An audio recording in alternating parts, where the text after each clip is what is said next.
Почитувани, неспособноста на СДСМ можеби најмногу на своја кожа ја почувствуваа младите во Република Македонија. Младите се разочарани од СДСМ и за жал голем број од нив не ја гледаат својата иднина овде. Во овие 3 години имаме рекорден број на иселени млади лица, иако СДС ветуваше дека ќе ги враќа и веќе иселените. СДС ветуваше вработување по завршување на школувањето, отворање на бизнис инкубатори, изградба на студентски град, но по доаѓањето на власт заборавија на ветувањето, но и воопшто на нив. Празните предизборни ветувања се само алатка за манипулација на СДСМ. Тие се познати по таквиот начин на функционирање, но младите се доволно свесни и разумни за да го препознаат тоа.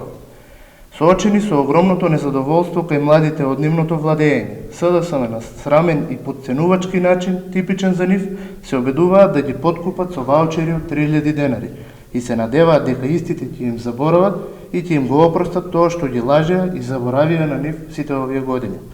Не, господа од СДС, со ваучери од 3000 денари не можете да им ја надоместите украдената иднина на младите и ваквите очајнички потези со 3000 денари за невработените млади, а 100.000 евра за Кочојан Ѓушев, не само што нема да ви поминат кај младите, напротив, уште повеќе ја исцртуваат градата слика на младиот човек за вашето владење.